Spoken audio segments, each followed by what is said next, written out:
नमस्ते कक्षा 8 के सभी बच्चों, मेरा नाम है प्रसाद और आप सभी का आज की इस विज्ञान की क्लास में हम स्वागत करता हूं। और आज की इस विज्ञान के क्लास में हम तारे और सौर मंडल के बारे में कुछ जानकारी हासिल करेंगे। सो बिना किसी क्षण गवाए आज के वीडियो में शुरुआत करते हैं। परिचय। जिस दिन आकाश स्वच्छ हो उस दिन हम आकाश में बहुत से तारों को चमकते हुए देख सकते हैं।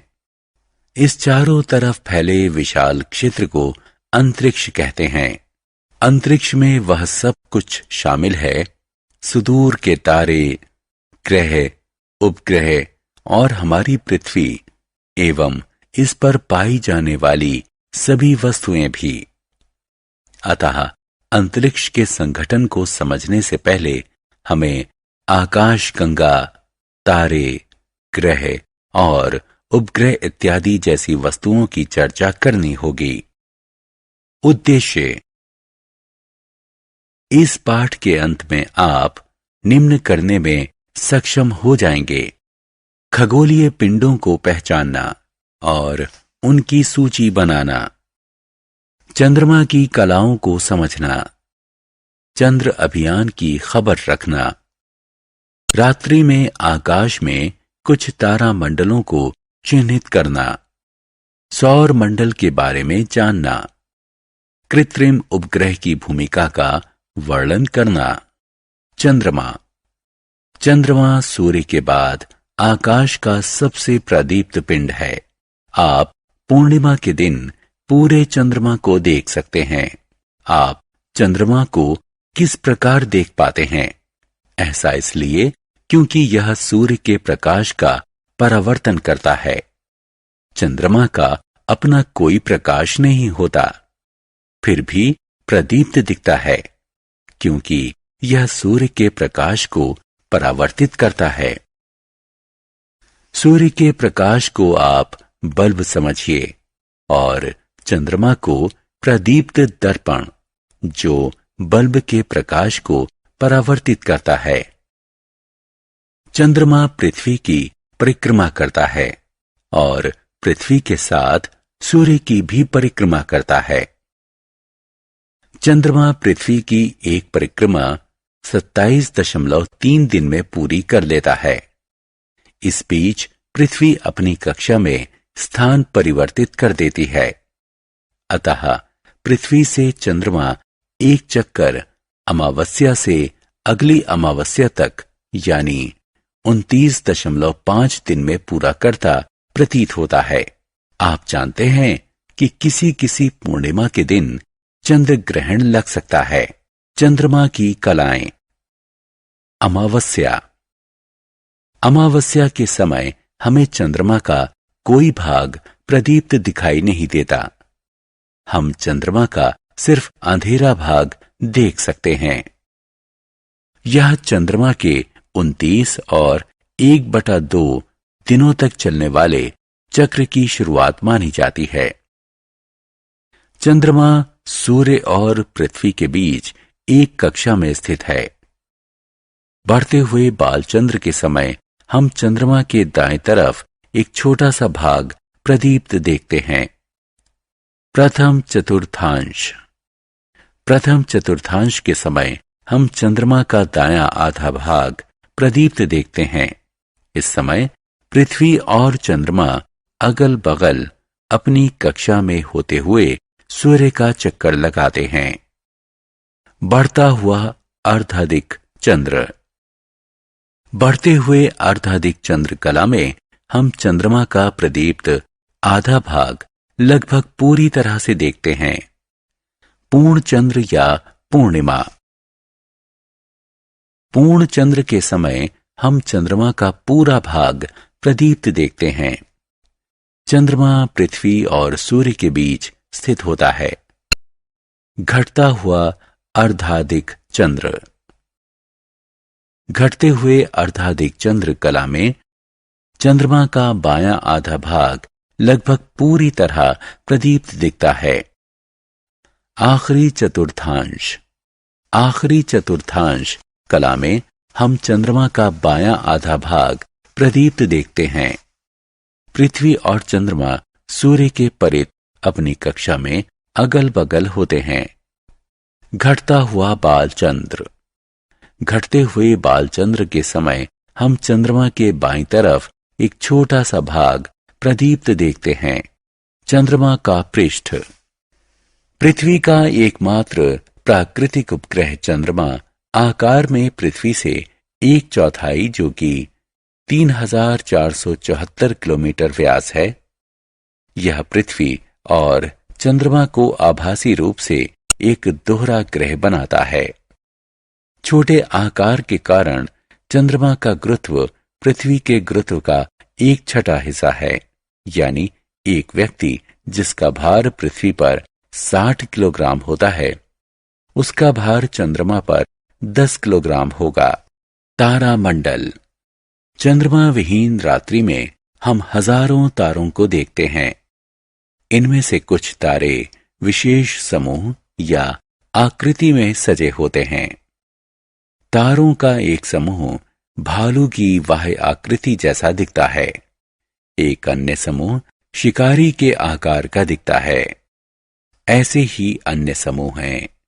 वे तारे जो एक बंद समूह में हों और पहचानने लायक कोई आकृति बनाएं तो उनकी इस सज्जा को तारामंडल कहते हैं। उर्सा मेजर तारामंडल या ग्रेट बियर तारामंडल। उर्सा मेजर तारामंडल का भारतीय नाम सप्तऋषि तारामंडल है। ग्रेट बियर तारामंडल हमें आकाश में जड़ी हुई करछी या प्रश्नवाचक चिन्ह का स्मरण कराता है। उर्सा मेजर तारामंडल या ग्रेट बियर तारामंडल में 7 चमकीले तारे होते हैं, जिनकी आकृति बड़े भालू जैसी दिखती है। Big deeper. उर्सा माइनर या स्मॉल डीपर तारामंडल में भी 7 तारे होते हैं। ध्रुव तारा उर्सा माइनर के हत्थे के सिरे जैसी आकृति बनाता है। ओरायन तारामंडल। ओरायन तारामंडल का भारतीय नाम मृग तारामंडल है। इसमें भी 7 प्रमुख तारे होते हैं। मृग तारामंडल में तारों की व्यवस्था को चित्र में दर्शाया गया है। ओरियन का अर्थ होता है शिकारी, अतः ओरायन तारामंडल की आकृति को एक शिकारी जैसी आकृति माना जाता है। सौर मंडल। सौर मंडल में सूर्य, उसके 9 ग्रह एवं उनके उपग्रह या चंद्रमा और हजारों दूसरे खगोलीय पिंड जैसे शुद्ध ग्रह, धूमकेतु और उल्काएं इत्यादि। सौर मंडल सूर्य से प्रभावित है। सूर्य सौर मंडल के केंद्र में है और शेष सभी पिंड इसकी परिक्रमा करते हैं। सूर्य का गुरुत्वाकर्षण खिंचाव सूर्य की परिक्रमा करने वाले ग्रहों और अन्य पिंडों को बनाए रखता है। अतः सौर मंडल के सभी सदस्यों की गति सूर्य के गुरुत्वाकर्षण बल से नियंत्रित होती है। उपग्रह या चंद्रमा। उपग्रह या चंद्रमा एक ठोस खगोलीय पिंड होता है जो ग्रहों के चारों तरफ परिक्रमा करता है। चंद्रमा पृथ्वी की परिक्रमा करता है, अतः चंद्रमा पृथ्वी का प्राकृतिक उपग्रह है। उपग्रह अपना प्रकाश स्वयं उत्पन्न नहीं करते, वो प्रदीप्त होते हैं क्योंकि वो सूर्य के प्रकाश को परावर्तित करते हैं।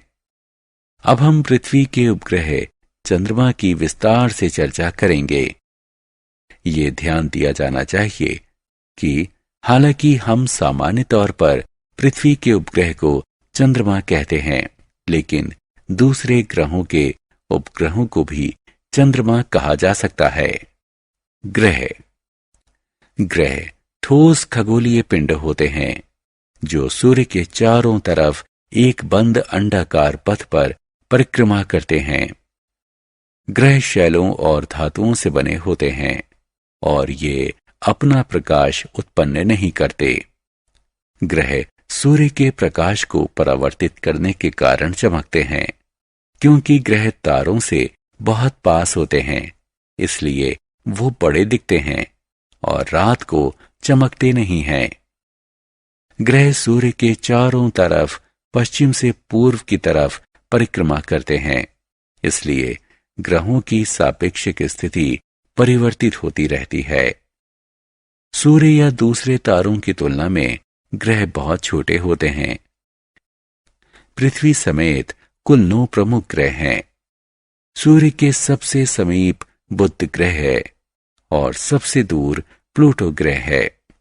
ग्रहों के नाम उनके भारतीय नामों सहित सूर्य से दूरी के क्रम में दिए गए हैं।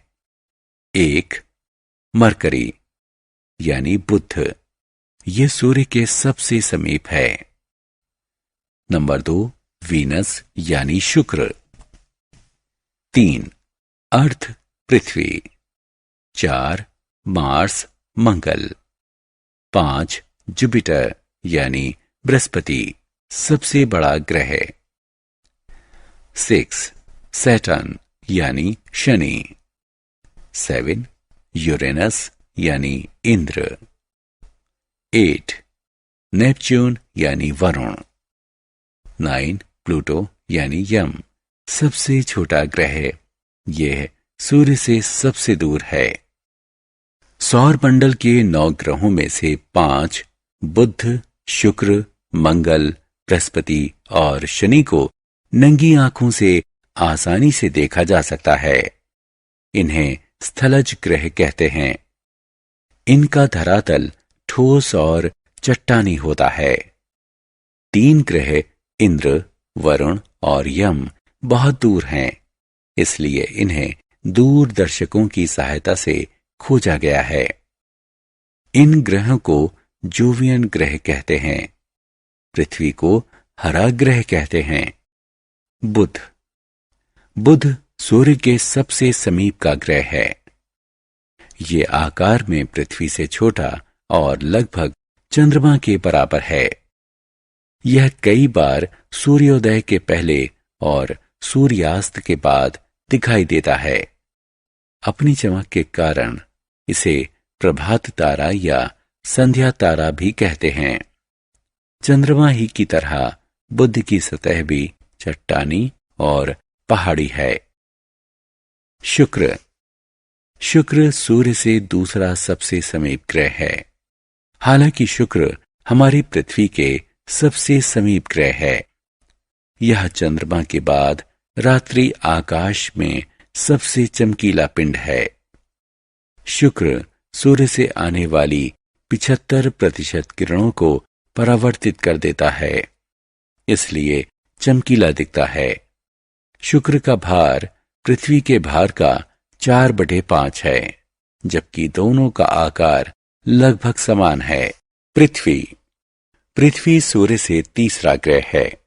दूसरे ग्रहों से देखने पर पृथ्वी प्रकाश के परावर्तन और जल की उपलब्धता के कारण हरी और नीली दिखती है।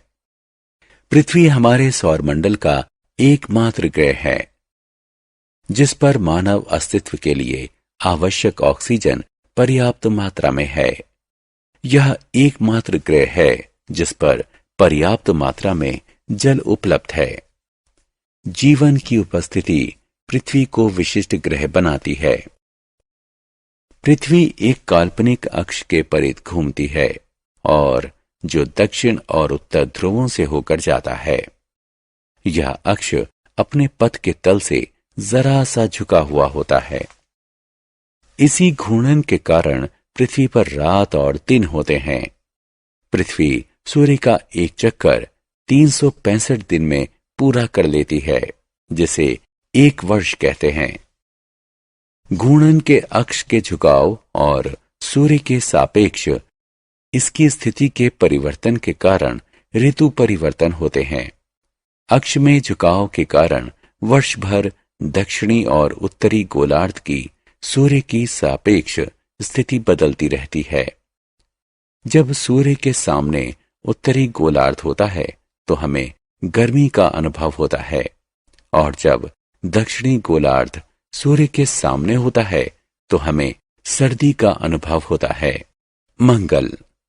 मंगल सूर्य से चौथे स्थान पर है, क्योंकि मंगल ग्रह सूर्य से काफी दूर है, इसलिए यह एक ठंडा ग्रह है। मंगल ग्रह पर वायुमंडल है, जिसमें कार्बन डाइऑक्साइड, नाइट्रोजन, हाइड्रोजन और ऑक्सीजन के चिन्ह पाए गए हैं। मंगल पर प्राप्त ऑक्सीजन बहुत कम है और मनुष्य के अस्तित्व के लिए अपर्याप्त है।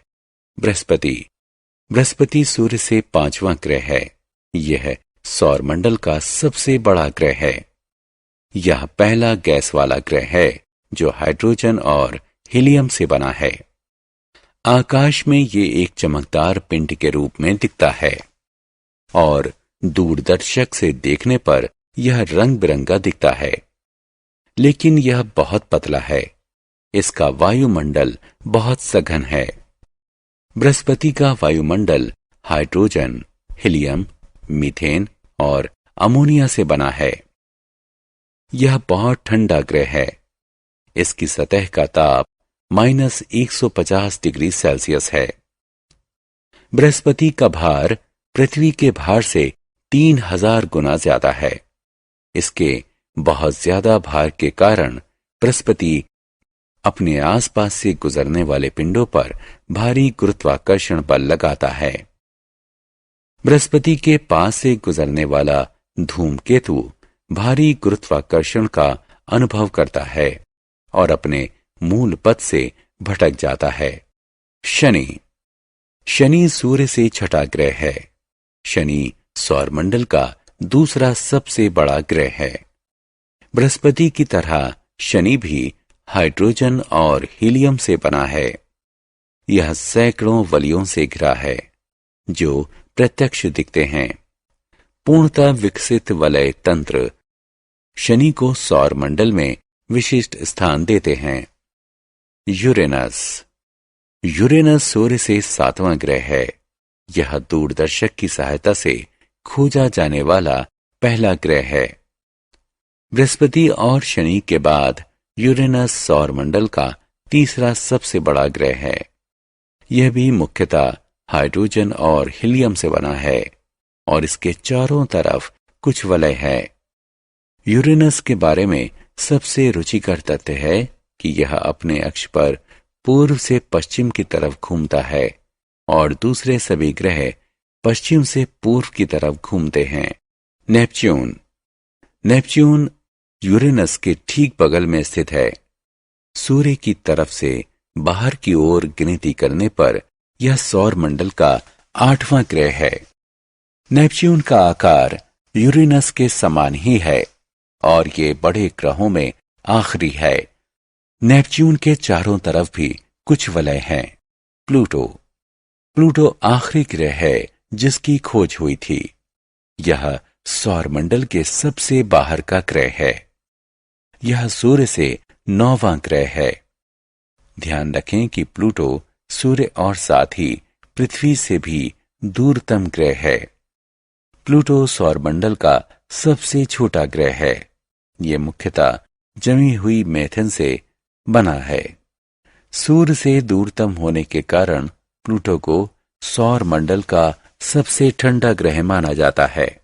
क्षुद्र ग्रह चट्टान और धातु के बहुत छोटे ग्रह होते हैं जो सूर्य के चारों तरफ परिक्रमा करते हैं।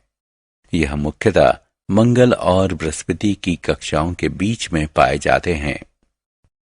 वस्तुतः एक तरह की पट्टी होते हैं जो किन्हीं कारणों से किसी ग्रह से जुड़ने से वंचित रह गए हों और मंगल बृहस्पति की कक्षाओं के बीच घूमते रहते हैं। क्षुद्र ग्रहों की संख्या करीब 1 लाख है।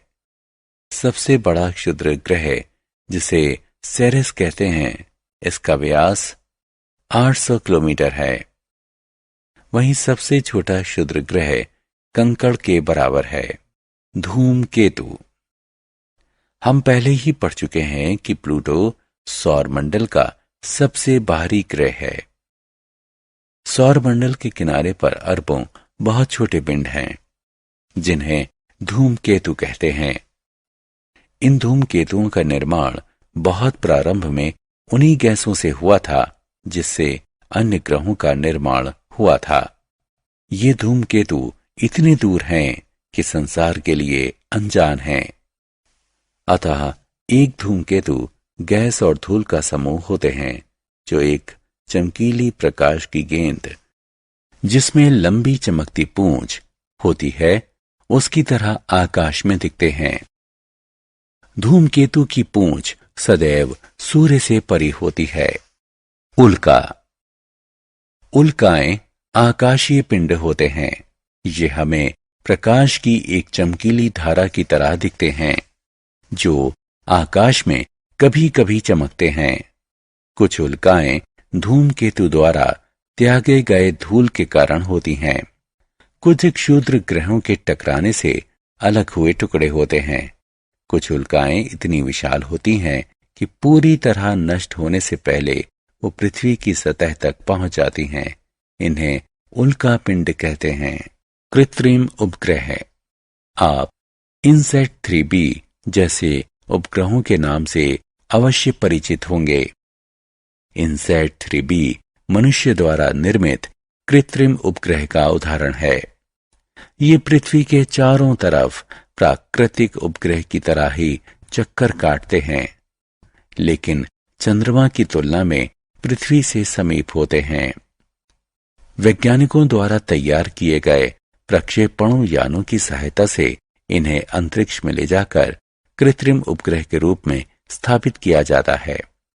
विश्व में केवल 6 ही ऐसे देश हैं जिनके पास कृत्रिम उपग्रह बनाने की तकनीक है और भारत उनमें से एक है। कृत्रिम उपग्रह टेलीविजन कार्यक्रमों, टेलीफोन और इंटरनेट के माध्यम से संचार के सुदूर प्रसारण में सहायक होते हैं। ये शोध, रक्षा और सुदूर संवेदन में भी सहयोग करते हैं।